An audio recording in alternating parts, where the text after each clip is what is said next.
여러분 안녕하십니까? 하이패스 정보처리 실기 제6강 시작하도록 하겠습니다. 자, 저는 여러분을 합격으로 인도할 유수입니다. 자, 우리 드디어 하이패스 5에 탑승을 해서 자, 제4강부터 이제 출항을 했어요. 자, 4강과 5강 우리 처음으로 어플리케이션, 알고리즘이라고 하는 바다로 출항을 했기 때문에 조금은 멀미가 나셨을 수도 있습니다. 좀 어렵게 느끼셨을 수도 있는데 우리 한 강자 한 강자 진행되면서 점차 익숙해지실 거예요. 워낙 낯선 과목이기 때문에 어렵게 느끼시는 것이지 이 알고리즘이라는 과목이 그렇게 어렵기만 한 과목은 아니니까 너무 겁먹으실 필요 없고요. 자, 이번 시간에는 한숨 돌리고 갈 겁니다. 배수구하기 알고리즘인데 그렇게 어려울 게 없어요. 그리고 배수구하기 알고리즘 자체가 기사산업기사에 출제될 만한 그 정도의 난이도는 아니에요. 그러나 우리가 이번 강좌에서 배우는 몇 가지 원리들이 우리 뒤쪽에서 계속해서 등장하게 될 거기 때문에 자, 이번 시간에도 집중해서 수업을 들어주셔야 합니다. 자, 크게 어려운 내용은 없기 때문에 뭐 긴장하실 필요는 없어요. 그냥 집중해서 중요한 부분들만 잘 들어주시면 되겠고요. 그 다음 제가 항상 강조드리지만 이 어플리케이션이라고 하는 알고리즘 과목은 절대 수동적으로 그냥 수업만 듣고 따라오면 여러분들 절대 만점 못 받습니다. 열심히 수업 들으시되 워크시트를 가지고 조금은 귀찮더라도 조금 가는 과정이 고통스럽다 할지라도 그래도 꼭 여러분 스스로 풀어보시는 연습 그리고 디버깅, 검증하시는 연습을 꾸준히 하셔야 합니다. 그래야지만 어플리케이션 과목 만점 받을 수 있어요. 수업만 듣고 고개만 끄떡끄떡 해봤자 시험 문제 막상 딱 받아보면 안 풀린단 말이죠. 그러한 연습을 계속 꾸준히 하셔야 합니다. 자, 워크시트 꼭 풀어보시라고 하는 말씀 다시 한번 당부드리면서 자, 이번 6강 배수구하기 알고리즘 시작해보도록 하겠습니다. 준비되셨습니까? 자, 배수 구하는 로직. 자, 배수 판별 로직이라고 해서 자, 우리 배수 뭔지는 아시잖아요. 그죠? 3의 배수, 5의 배수. 3의 배수는 3, 6, 9, 12. 5의 배수면 5, 10, 15, 20. 자, 배수는 다 알고 계실 건데 그럼 컴퓨터가 배수를 어떻게 판별하느냐? 뭐 간단한 원리 공부하고요. 자, 순서도 가지고 문제 풀어보면서 바로 끝내도록 할게요. 자, 그러면 배수 판별 로직. 자, 배수를 판별할 때 컴퓨터가 논리적으로 어떠한 과정을 거치느냐? 자, 이러한 배수 판별 로직을 볼게요. 간단한 거죠. 자, 2의 배수다, 3의 배수다, 4의 배수다. 여러분 생각해 보세요. 자, 15가 3의 배수냐? 이런 질문을 받았다면 머릿속으로 어떻게 합니까? 15를 3으로 나누죠. 15를 3으로 나누어서 3, 5, 15. 딱 떨어지네. 그러니까 15는 3의 배수다. 라고 나는 답변할 수가 있죠. 그게 바로 배수 판별 로직이에요. 컴퓨터도 똑같습니다. 어떤 수의 배수냐를 판별할 때는 그 수로 나누어서 나누어 떨어지는지를 보면 되는 거예요. 나누어 떨어지면 배수입니다.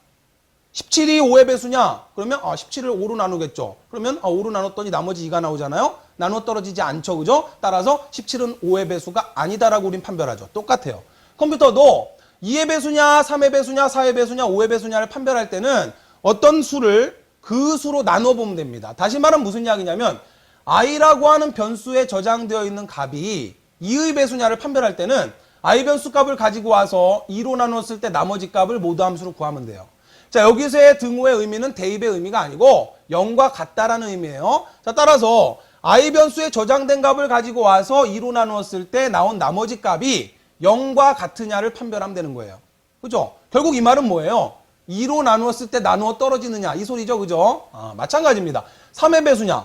i 변수에 저장되어 있는 값 얼마인지 모르겠지만 예를 들어 i 변수에 10이라고 하는 값이 저장되어 있어요. 그럼 그게 3의 배수냐를 판별할 때 그 i 변수에 있는 10이라는 값을 가지고 와서 자, 10을 3으로 나눈 나머지 값을 구하라는 이야기죠. 자, 따라서 10을 3으로 나누면 목은 3이 될 거고 나머지 값 1이 되겠죠. 그죠? 자, 따라서 0과 같으냐? 아니죠. 0과 같지 않죠? 다시 말하면 나누어 떨어지지 않죠. 그러니까 10은 3의 배수가 아니다. 오케이?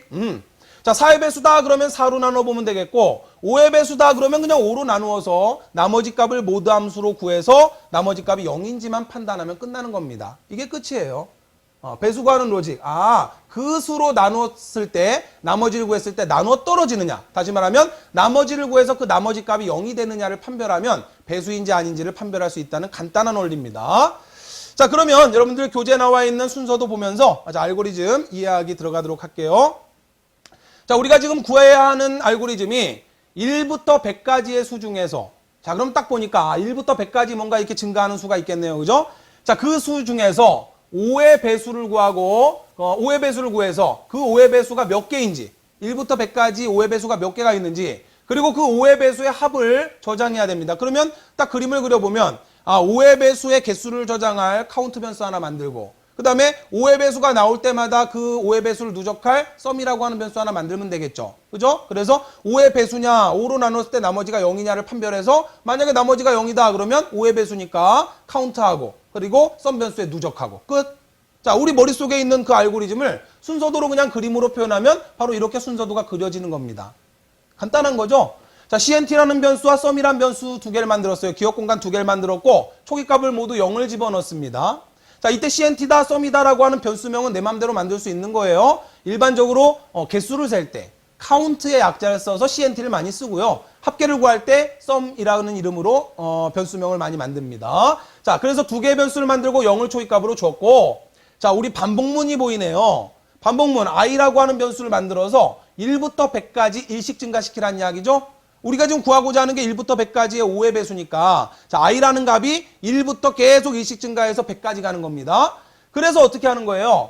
i 값을 5로 나누어서 나머지 값을 구해서 그 나머지 값을 어디다가 r이라고 하는 변수에 저장해라 이 소리입니다. 따라서 이 r이라고 하는 변수에는 i 변수를 5로 나눈 나머지 값이 저장되는 변수죠. 물론 우리가 시중에 교재나 이런 걸 보다 보면은 이 모드 i, 5를 분기문에 바로 넣는 경우가 있어요. r 변수에 넣지 않고 이 놈을 바로 넣는 거예요. i 변수 값을 5로 나눴을 때 나머지 값이 0이냐? 자, 우리 아까 로직에서 본 것처럼 이 놈을 바로 여기다 넣을 수도 있어요. 그런데 일반적으로 인력공단에서 출제되는 순서도의 형태를 보면은 이거는 처리문 아니에요. 이건 비교 판단문이죠. 그죠? 기호가. 따라서 처리를 할 때는 반드시 처리문 안에다 넣고 비교 판단하는 부분만 여기다 넣는 것이 옳다라고 보는 거예요. 그래서 인력공단의 순서도는 꼭 이렇게 나눕니다. 그리고 이게 맞는 거예요.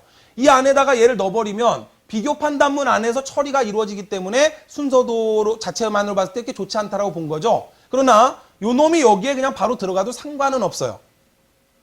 일반적으로 시험에 나올 때는 항상 이렇게 나옵니다. 아시겠죠? 그래서 i 변수 값을 5로 나눴을 때 나머지를 r 변수에 저장하고 그 r 변수에 저장된 나머지 값이 0과 같으냐를 물어서 yes로 내려왔다는 이야기는 5의 배수, 5로 나누어 떨어졌다는 이야기죠. 자, 따라서 카운트 변수를 1 증가시키고 그때 i 변수 값을 썸에 누적시키면 자, 이때 여기는 1이고 여기는 플러스 i입니다. i 변수에 그때 i 변수가 5의 배수니까 그 5의 배수 값을 썸에 누적시켜서 계속 i가 1부터 100까지 100바퀴를 돌려주게 되면 1부터 100까지의 수 중에서 5의 배수가 몇 개인지 카운트 변수에 저장될 거고 5의 배수가 계속 썸이라는 변수에 누적되겠죠. 그죠? 자, 따라서 카운트 변수 출력하고 썸 변수 값 출력하면 된다는 아주 간단한 순서도예요. 자, 이 정도 순서도 보시고 뭐 토 나온다거나 그렇지는 않으실 거예요. 그죠? 자, 전체적으로 보시면 됩니다. 두 개 변수 만들어서 초기값 주는 부분이고요. 자, 1부터 100까지 i 변수 돌려준 다음에 그 i 변수를 5로 나눴을 때 나머지를 r 변수에 저장을 합니다. 뭐 r은 remain의 약자를 썼겠죠. 나머지. 그래서 r 변수의 값이 0과 같은가를 봐서 만약에 0과 같다라고 했을 때는 카운트 1 증가시키고 그 i 값을 썸에 누적시켜서 계속 반복시켜주면 된다는 간단한 원리예요. 됐죠? 오케이. 자, 그런데 이제 가끔 질문하시는 게 이런 순서도가 나왔을 때 이제 디버깅을 어떻게 하느냐. 만약에 우리 이전에 수열과 같이 디버깅을 하게 되면 이게 좀 복잡해져 버리죠. 5의 배수인데 만약에 i 값을 기준으로 i가 1부터 계속 5까지 한번 돌려볼까? 그러면 1부터 5까지 중에서 5의 배수는 5밖에 없잖아요. 계속 좀 그 과정이 쓸데없이 복잡해져 버리죠. 따라서 이런 순서도를 디버깅할 때는 자, 어떻게 디버깅하면 효율적이냐. 임의의 i 값을 잡아서 5의 배수인 값과 5의 배수가 아닌가 우리는 알잖아요. 그죠? 그러니까 이렇게 잡는 거예요. i가 쭉 1부터 계속 진행되다가 4가 됐을 때 4는 5의 배수가 아니잖아요. 그죠? 그 다음에 1 증가돼서 5가 됐을 때 이건 5의 배수죠. 자, 이때 값을 넣어봐서 제대로 5의 배수인지 판별하는지 이걸 살펴보면 되겠고 자, 조금 더 정확하게 하고 싶다 그럼 계속 또 i가 증가돼서 9가 될 거 아니에요? i가 증가돼서 10이 될 때 9일 때와 10일 때 제대로 판별하는지를 돌려보는 겁니다. 자, 예를 들어서 i가 4가 됐어요. 1부터 계속 증가해서 4가 됐을 때 여기다 4를 넣어보면 4를 5로 나눴을 때 나머지는 자, 4를 5로 나누면 목은 0이 되고 그죠? 나머지 4가 되겠죠. 다시 말하면 이 4개가 있어요. 4개를 자루에 5개씩 자루에 담으려고 그럽니다. 그러면 4개밖에 안 되니까 한 자루가 안 나오잖아요. 그러니까 목은 0이 되는 거고 4개가 그냥 남죠. 따라서 r 변수에 4가 들어가죠. 4가 0과 같으냐? 노후 방향으로 그러니까 1위로 건너뛰겠죠. 카운트도 안 하고 썸에 누적하지도 않고 왜? 5의 배수가 아니니까. 오케이, 제대로 돌아갔어요.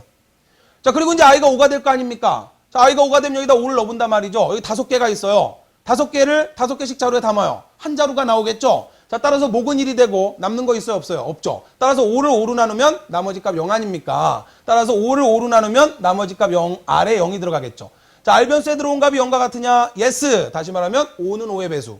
됐죠? 자, 그러면 카운트가 1 증가해서 1이 될 거고 썸에다가 그 I 값 누적하니까 썸에는 5가 들어오겠죠? 오케이, 됐습니다.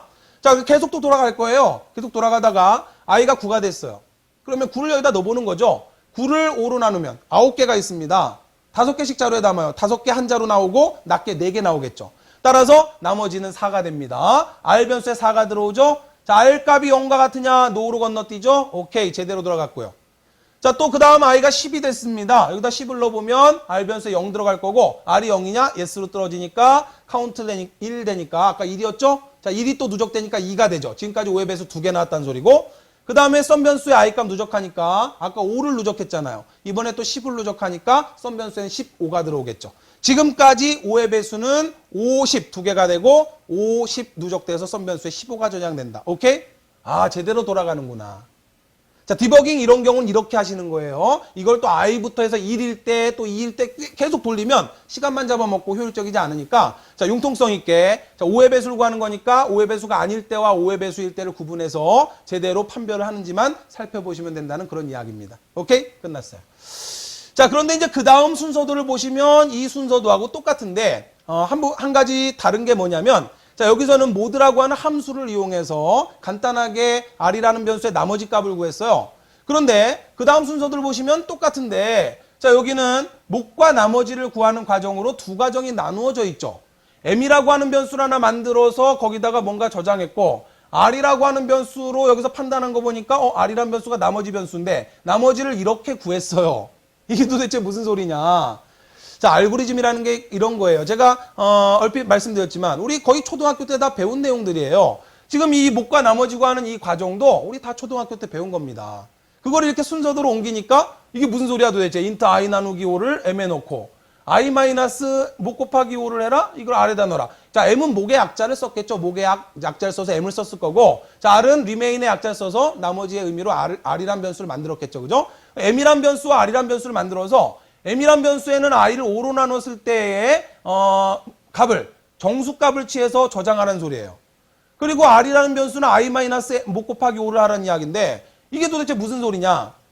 우리 물론 앞에서는 모드 함수를 이용해서 간단히 나머지 값을 구했어요. 그죠? 그런데 이제 문제를 좀 어렵게 내려고 하다 보면은 이거 너무 간단하잖아요. 그냥 모드 I, 5에서 나머지를 R에다 저장하면 이거 너무 간단하니까 이 과정을 두 가지로 나누어서 모드 함수를 쓰지 않을 때는 목을 따로 구하고 나머지를 따로 구하는 과정이 두 과정이에요. 그리고 우리가 프로그래밍을 하다 보면은 일반적으로 목이 필요한 경우도 많지만 의외로 나머지 값이 필요한 경우가 더 많아요. 그래서 모드 함수란 걸 만든 건데 내가 프로그래밍 하다 보니까 목이라는 값도 필요하더라.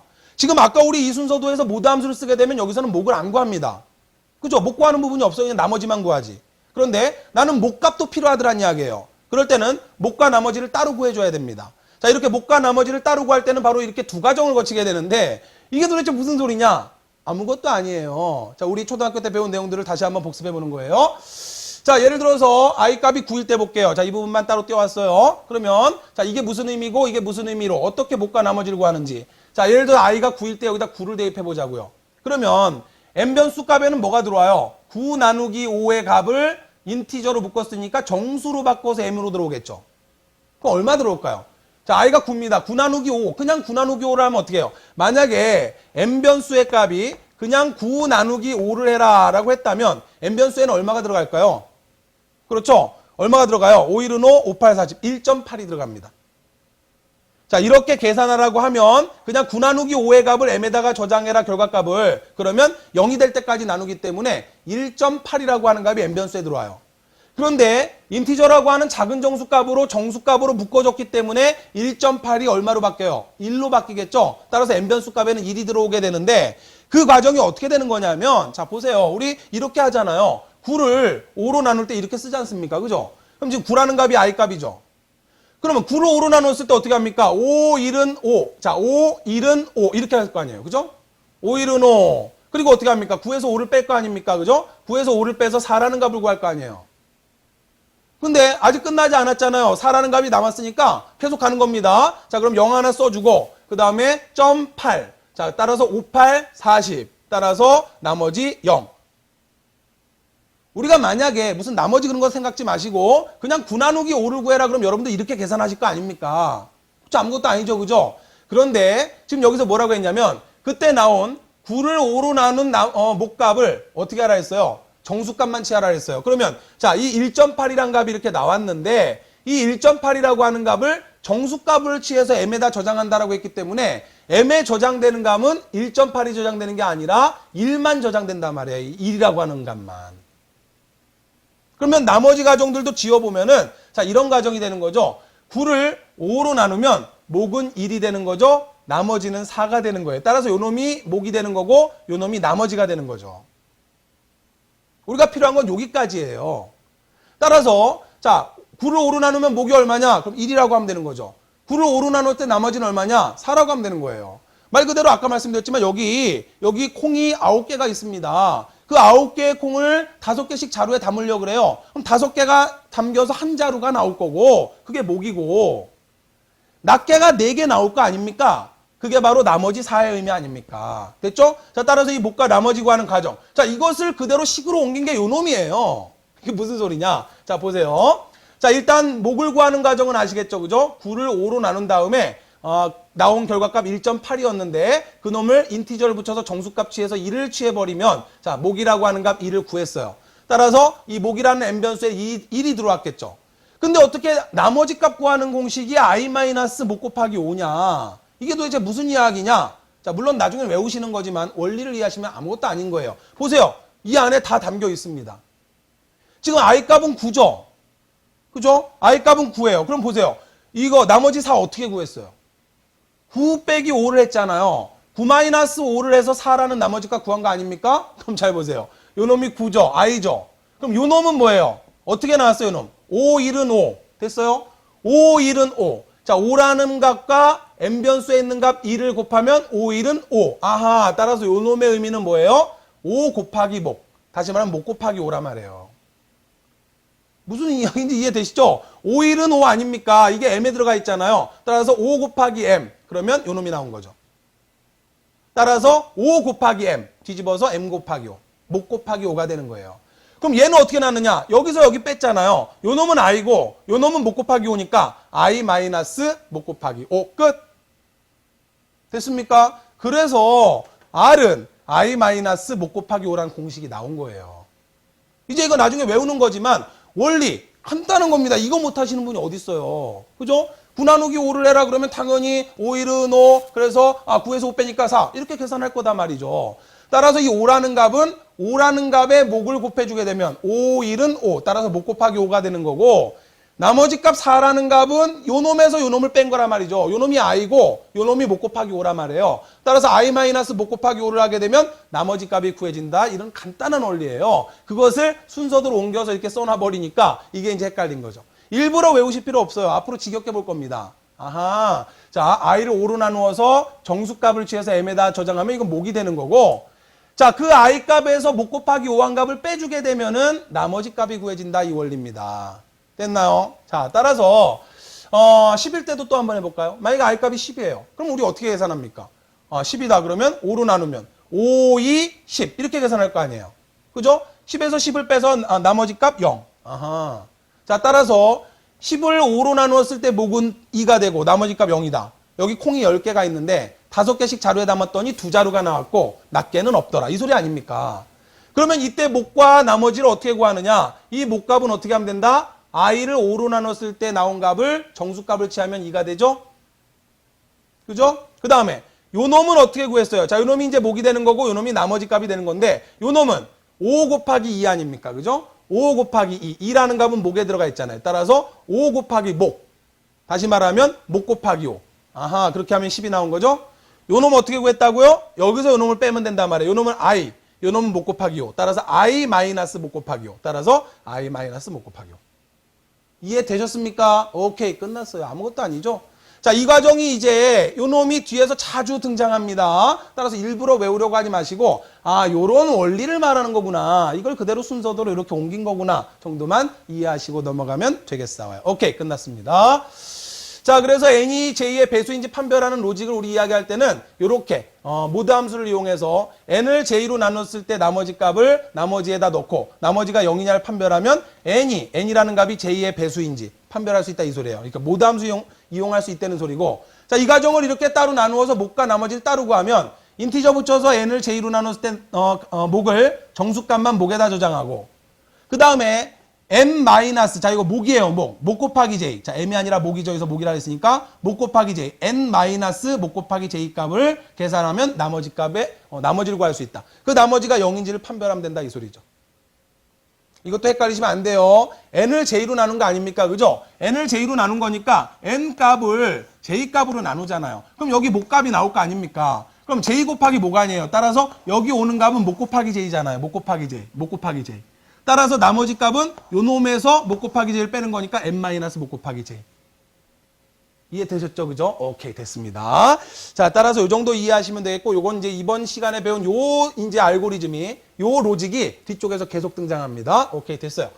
자, 그러면 순환고지 알고리즘은 이렇게 된 거죠. 이렇게 해서 목을 구하고 나머지를 구한 다음에 그 나머지 값이 0이냐를 판별해서 0이다라는 이야기는 5의 배수니까 아까 순서와 똑같이 진행되는 겁니다. 이해되셨죠?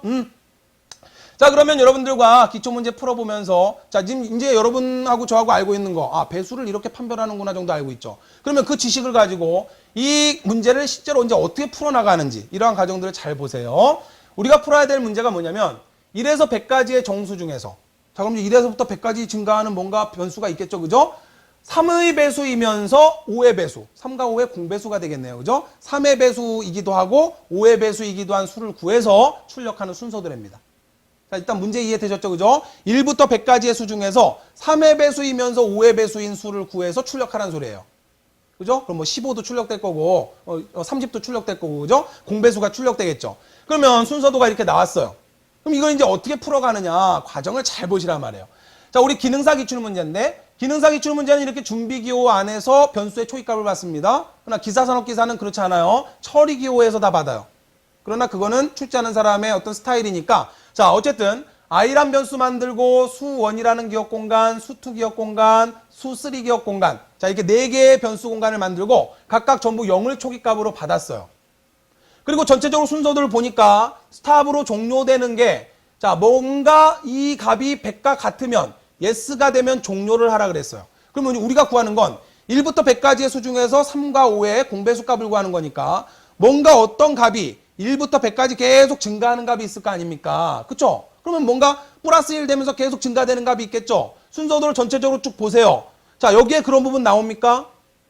플러스 1 되는 부분 나와요? 아니죠. 플러스 1 되는 부분 없고. 자, 없단 말이에요. 그러면 딱 봤을 때, 자, 수1, 수2, 수3 변수가 아니라 i 변수가 바로 그 역할을 하겠구나. 이런 생각을 할 수 있단 말이에요. 그럼 넣어 보는 거예요. 여기다가 i를 넣어 보는 거죠. i가 100과 같으냐? yes. 그럼 종료하라. 그러면 i의 초기값은 0을 줬으니까 만약에 여기 들어올 값이 i라면 i라고 하는 변수 값은 i는 i 플러스 1이 돼서 계속 이씩 증가했을 거 아닙니까? 그러면 딱 순서도 봤더니 여기 i는 하고 나왔네. 그러면 여기다 넣어보는 거죠. i 플러스 1. 아하. 그리고 이제 i 변수만 보는 거예요. i는 0을 초기값으로 줬고 i가 100과 같으면 종료를 하고 여기서 i는 i 플러스 1이 됐단 말이죠. 그럼 맞는지 한번 보는 거예요. 자, 여기서 i 플러스 1 됩니다. 1회 전에 i 값 1 되겠죠. 1을 처리하고 다시 돌아와서 2회 전에 여기서 2가 되겠죠. 2 처리하고 그 다음에 다시 돌아와서 i가 3이 되겠죠. i는 계속 2씩 증가하니까 3 처리하고 계속 돌아서 i 값이 여기서 99가 됐을 때 여기서 100이 되겠죠. 자, 99일 때 밑으로 내려와서 i는 i 플러스 1은 100이 될 거 아닙니까? 100에 해당하는 값들을 100을 다 처리하겠죠, 여기서. 자, 100이 3과 5의 배수인지를 처리하고 그리고 끝나면 돌아오죠. 돌아왔을 때 100까지 처리가 끝났으니까 i가 100과 같으냐? yes. 나가면 오케이. 이상 없죠? 자, 그럼 이제 두 개 답 찾은 거예요. 여기 들어갈 거 i, 여기는 i 플러스 1. 그래서 i가 100과 같으면 나가는 거죠. 왜? 여기서 100이 된 다음에 100이 3과 5의 배수인지를 여기서 다 판별하고 다 끝나고 돌아왔기 때문에 100까지의 처리가 끝났잖아요. 그러니까 여기서 나가는 거죠. 오케이? 그럼 이제 이것도 찾았어요. 그러면 이제 우리가 판단해야 될 거는 3의 배수이면서 5의 배수인 부분을 찾아야 되는데 딱 보니까 순서도의 어느 부분이겠어요? 이 부분이겠구나, 이 부분. 3의 배수이면서 5의 배수를 판별하는 부분이 바로 이 부분을 말하는 건데 그럼 가만히 봤더니 I 값을 모드 3. 자, 여기서도 우리가 알 수 있죠. 아, I 값의 역할을. I 값을 3으로 나누었을 때 나머지 값을 어딘가에 저장하랍니다. 처리기 오니까 이게 같다가 아니잖아요. 그죠? 대입의 의미니까 I를 3으로 나눴을 때 나머지 값을 어딘가에 저장합니다. 그리고 여기 뭐 수투는 하고 나왔어요. 그리고 여기서 수원과 수투를 더하랍니다. 우리가 구하고자 하는 게 뭔지 생각해 보세요. 3의 배수이면서 5의 배수. 그러면 뭔가 순서도 안 해. 3의 배수를 판별하는 부분, 5의 배수를 판별하는 부분. 그러면 3의 배수는 3으로 나눴을 때 나머지 값 구해서 0이냐. 5의 배수는 5로 나눴을 때 나머지 값 0이냐. 근데 지금 우리가 구하는 건 3의 배수도 돼야 되고 5의 배수도 돼야 되니까 3으로 나눴을 때 나머지 값도 0이 나와야 되고 5로 나눴을 때 나머지 값도 0이 나와야 되죠. 그 나머지 값을 저장한 다음에 그 나머지 값을 더한 값이 0이 되면 이해되셨습니까? 아, 그래서 여기서 수원하고 수투를 더하는구나. 수원과 수투 값을 더해서 어딘가에 저장하고 그 놈이 그럼 여기 답 나왔네. 그렇죠. 수쓰리가 들어가야 되겠죠. 수원과 수투 값. 하지만 수원에는 3으로 나눈 나머지 값. 여기 그럼 수원이네. 그죠? 자, 여기 들어갈 값 수원. 수원이라고 하는 변수에 I 값을 3으로 나눈 나머지 값 저장하고 수투 변수에는 I를 5로 나눈 나머지 값 저장하면 되니까 4번도 나왔죠? I 모드 5. 아하. 그래서 3으로 나눈 나머지, 5로 나눈 나머지 저장한 다음에 그 두 값을 더해서 수3에다 저장한단 말이에요. 그래서 수3 값이 만약에 0과 같으면 그러면 3과 5의 공배수란 이야기죠. 이해되셨습니까? 그렇잖아요. 왜냐하면 나머지 값이 음수로 나오는 경우는 없기 때문에 이 두 놈을 더해서 그 값이 0이 됐다는 이야기는 얘도 수원에도 0이 들어갔고 수투에도 0이 들어가는 경우밖에 없죠. 그러니까 결과적으로 3으로 나눠 떨어져서 나머지 0, 5로 나눠 떨어져서 나머지 0. 그래서 수원과 수투를 더해서 수3 저장하고 수3 값이 0이냐를 판단하면 3의 배수 그리고 동시에 5의 배수인 값들만 남죠. 그래서 그런 경우에만 그 I 값을 출력하면 3과 5의 공배수 값들이 쭉 출력된다는 소리예요. 이해되셨습니까? 아하. 자, 따라서 정답이 이렇게 되는 겁니다. 자, 전체적으로 보면 I라고 하는 변수를 하나 만들어서 초기값 0을 준 다음에 I를 2씩 증가시켜요. 그래서 그 I 값을 3으로 나누어 보고 I 값을 5로 나누어 봅니다. 그 나머지 값을 수원과 수투에 저장한 다음에 수원 수투 값을 더해서 수3에다가 저장을 하는 거예요. 그래서 수3 값이 만약에 0과 같으면 그러면 그놈은 3의 배수이기도 하고 5의 배수이기도 하다 그 소리예요. 따라서 그때 I 값을 출력하고 다음으로 넘어가는 거죠. 이해되셨죠? 따라서 이런 거 디버깅 어떻게 하느냐? 디버깅하기 힘들어요. 그냥 임의수로 하나 갖고 해보는 거죠. 예를 들어서 뭐 15를 갖다 넣어보는 겁니다. I가 15가 됐어요. 여기서 15. 그러면 15를 3으로 나누면 3, 5, 15 떨어지니까 수원에 0 들어가겠죠. 그 다음에 여기다가 15 넣어보면 5, 3, 15니까 수투에 0 들어가겠죠. 그러면 0, 0 더하니까 수3 0 들어오고 그럼 수3가 0과 같으니까 예스로 와서 자 그때 I 값 15를 출력하겠죠. 아 제대로 돌아가죠? 무슨 이야기인지 이해되셨죠? 오케이 끝났습니다. 자, 제가 순서도, 여러분과 제가 알고 있는 지식을 가지고 순서도를 이렇게 유추해서 풀어보고 검증하는 과정들을 함께 봤어요. 앞으로 강의는 계속 그렇게 진행될 겁니다. 제가 일방적으로 다 설명드리는 것보다는 자, 문제를 푸는 과정들을 여러분들과 함께 하면서 여러분들, 저렇게 문제를 푸는구나 하는 것들을 보고 이제 여러분들도 그대로 워크시트를 가지고 따라서 한번 검증해 보시고 문제를 풀어보시면 되겠죠. 자, 이렇게 해서 이번 시간 여러분들과 가벼운 마음으로 배수와 관련된 알고리즘 살펴봤어요. 자, 다음 이 시간에는 분수 수열의 합계 알고리즘을 함께 살펴보도록 하겠습니다. 수고하셨고요. 7강에서 인사드리도록 하겠습니다.